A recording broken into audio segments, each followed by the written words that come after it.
Hello বন্ধুরা, এই বিশ্বাস লাইফস্টাইলের তরফ থেকে আজকে আবারও একটি নতুন রেসিপি নিয়ে তোমাদের সামনে চলে আসলাম। এক চিকেন প্যাটিস। তো চলো দেখা যাক আমার ভিডিওটি কেমন হয়েছে।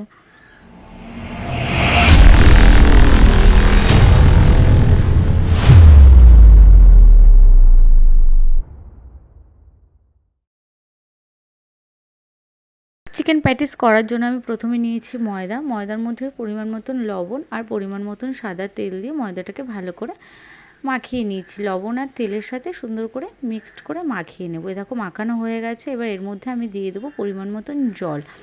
অল্প অল্প করে জল দিয়ে সুন্দর করে মাখিয়ে নিয়েছি। এবার এটাকে ময়ামের জন্য কিছু রেখে দিয়েছি আধা ঘন্টার জন্য।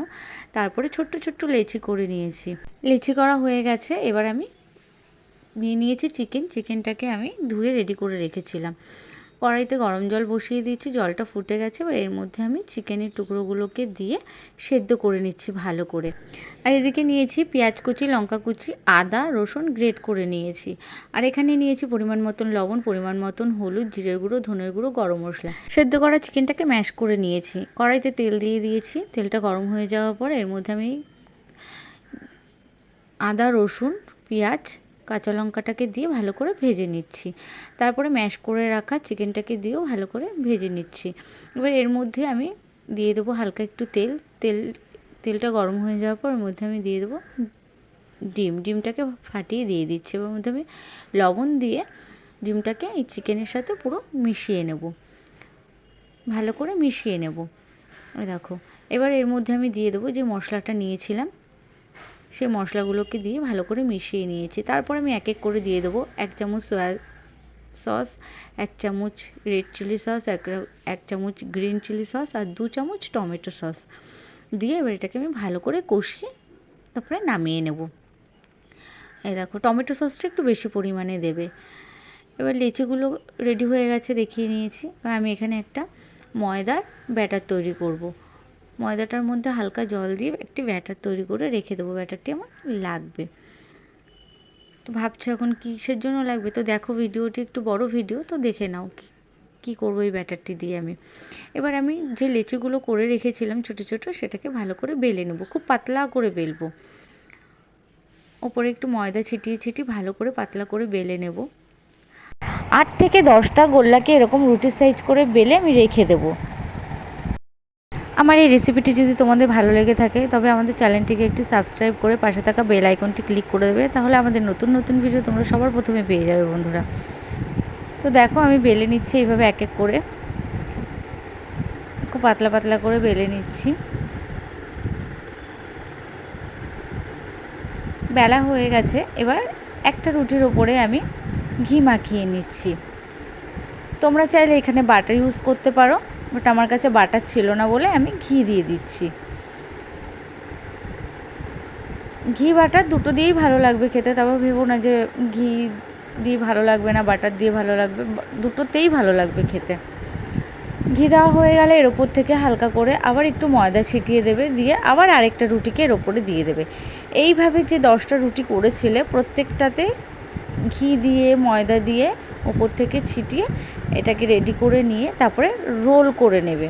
যেরকম রোল করে ওরকম রোল করে নিয়ে তারপরে এটাকে পিস পিস করে কেটে নিতে হবে। তো তোমরা দেখো ভিডিওটি পুরোটা আমি কিভাবে করেছি। একটু সময় নিয়ে দেখো। সন্ধ্যার টিফিন হিসাবে এটিকে সার্ভ করবে। এটা খেতে যা দারুণ লাগে না বন্ধুরা, তোমরা খেয়ে দেখো। আমি বলছি বলে না, তোমরা বাড়িতে করে খেয়ে দেখো, তখন বলবে না সত্যি দিদিভাই যে বলেছিল কথাটা সত্যি খুব সুন্দর হয়েছে, মানে খুব সুন্দর লাগে খেতে। এই যে হয়ে গেছে। এবার আমি এটাকে রোল করে দিচ্ছি। রোল করে এটাকে এবার একটু হাত দিয়ে এরকম জাস্ট সমান করে নিয়ে আমি এটাকে একটা ছুরি দিয়ে পিস পিস করে কেটে নেব। পিসটা দেখে নাও, এখন ঠিক ছোট ছোট পিস করবে কিন্তু।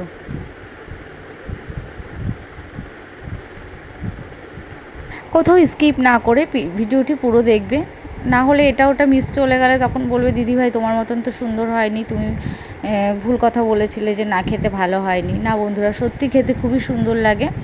হ্যাঁ, তোমরা বাড়িতে খেয়ে দেখো, করে দেখো। ঠিক আমি যা যা মশলা দিয়েছি ঠিক সেরকম মশলাই দিও তোমরা, খুবই ভালো লাগে খেতে।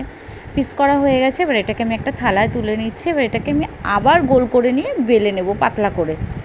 দেখো এটাকে আমি আবার গোল করে নিচ্ছি, জাস্ট হালকা করে গোল করে এটাকে আমি বেলে নেব, একটু ওপর থেকে ময়দা ছিটিয়ে বেলে নেব। পাতলা করে বেলবে যেন মোটা না হয়ে যায়। ভালো করে দেখে নাও আমি কীরকম সাইজ করে নিয়েছি। এবার এটাকে আমি 4 সাইজ থেকে কেটে নেব। 4 দিক থেকে কেটে এটাকে আমি চৌকো করে নিচ্ছি।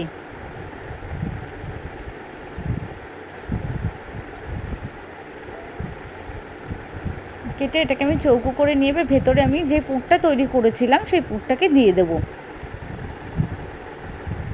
এই দেখো পুরটাকে দিয়ে দিচ্ছি। পুরটাকে কিন্তু একটু লম্বালম্বিভাবেই দেবে। দিয়ে এবার এটাকে আমি চিকনভাবে ভাঁজ করে নিলাম। যে ময়দার যে গোলাটা করে রেখেছিলাম এবার ওই গোলাটাকে নিয়ে আমি এটাকে আটকে দেব, যাতে ভাজার সময় ভেতর থেকে পুর বেরিয়ে না আসে। এইভাবে আমি দেখো এইভাবে আমি সবকটাকে রেডি করে নেব। এটা আমার প্যাটিস করার জন্য পুরোই রেডি হয়ে গেছে। এটাকে জাস্ট ভাজলেই আমি সার্ভ করতে পারবো। দেখো সবকটা রেডি করে নিলাম। এবার কড়াইতে আমি সাদা তেল দিয়ে দিয়েছি। তেলটা গরম হয়ে যাওয়ার পরে এবার আমি জাস্ট প্যাটিসগুলোকে দিয়ে ভেজে নেব। আমার ভিডিওটি দেখার জন্য অনেক ধন্যবাদ বন্ধুরা। পাশে থেকো, ভালোবাসা দিও, লাইক সাবস্ক্রাইব করে দিও।